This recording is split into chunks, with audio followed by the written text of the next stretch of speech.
That's where I met. The plot for Mafia 2 made me feel like an original gangster, and today I'm going to tell you all about it, starting with the main story.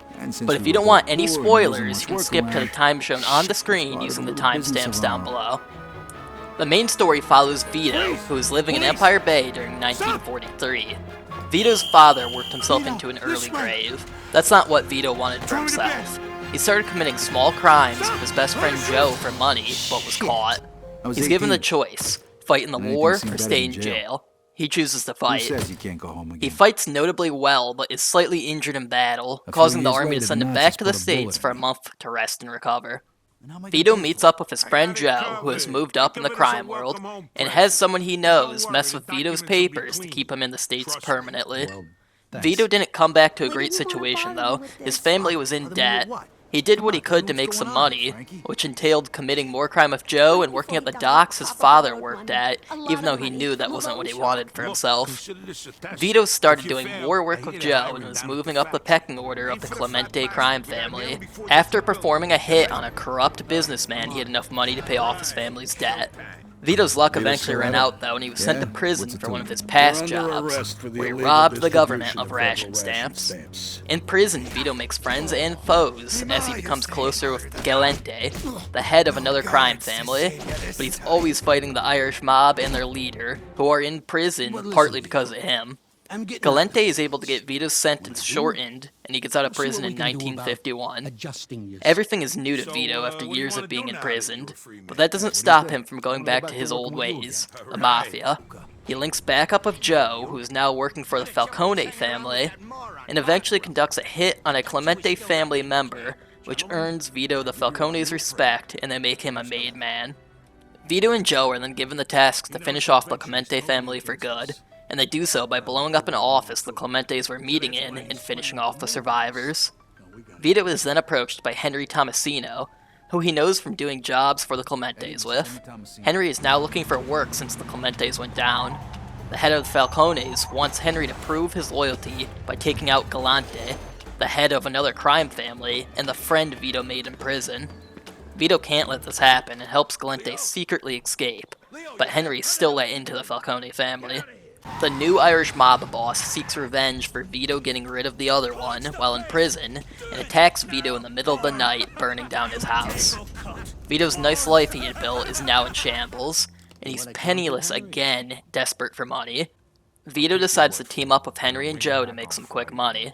Out of desperation, the three decide to take a large loan to buy drugs from the Chinese triad to resell. This works pretty well, until the head of the Falcone family finds out and demands his cut. The three were now even more desperate for money as they couldn't pay back both the loan shark and Falcone. To make matters worse, the triad finds out that Henry is secretly an FBI agent and eliminate him. This causes Vito and Joe to retaliate. They storm into Chinatown, eliminating the triad, but not finding the money they needed there.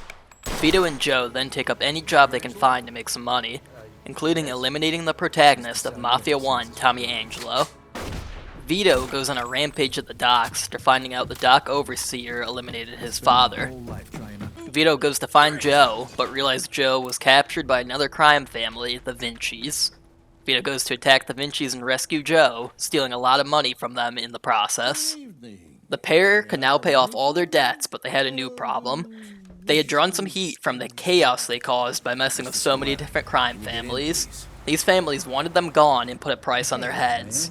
Galente is still on Vito's side from their time in prison together, and comes back into the city to tell Vito he needs to eliminate the Falcones and then flee to another city.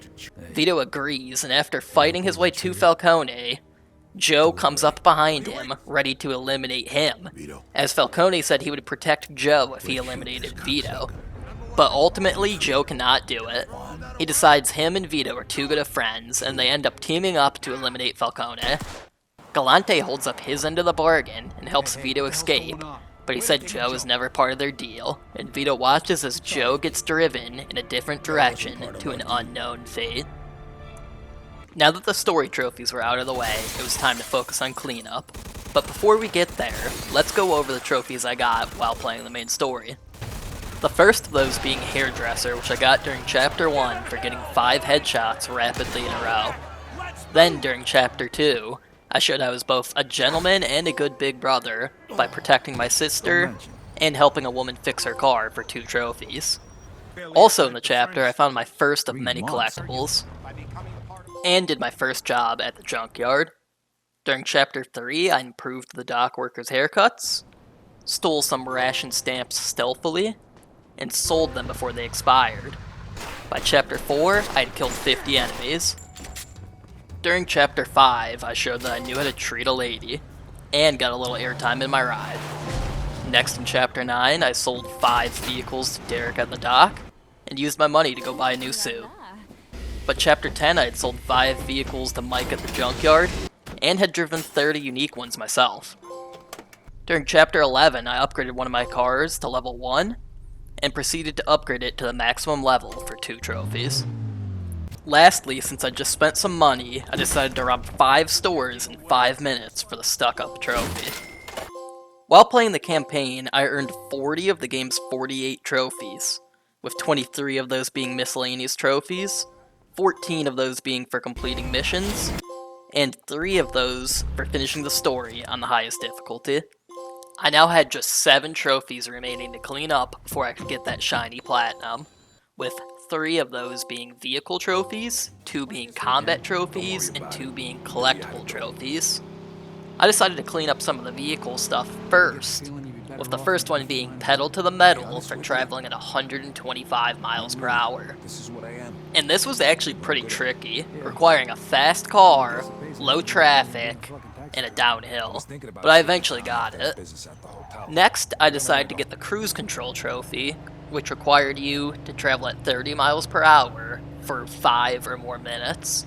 This one was also kind of difficult, but I made it easier by getting in a fast car and turning the speed limiter on, which meant by just keeping the pedal to the metal, I'd consistently go 40 miles per hour as long as I didn't run into anything.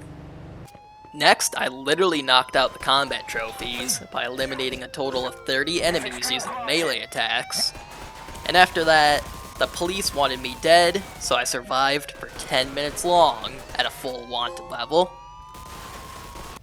I was kind of dreading these next 2 collectible trophies, as between the 2 of them I would have to collect 239 items, with 189 of those being wanted posters, and 50 being magazines.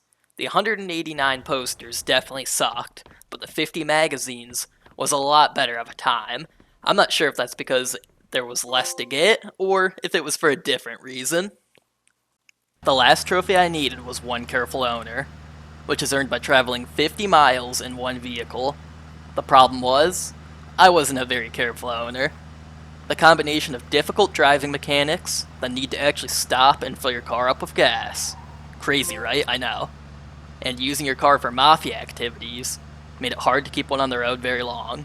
But I was now ready to put my Mafia career behind me, so I grabbed the only car I had with over 10 miles on it, and took in the scenery as I drove on the highway or on the edge of the map, getting gas as needed, over and over again, until finally, I was officially a careful owner, and an owner of the Mafia 2 Platinum.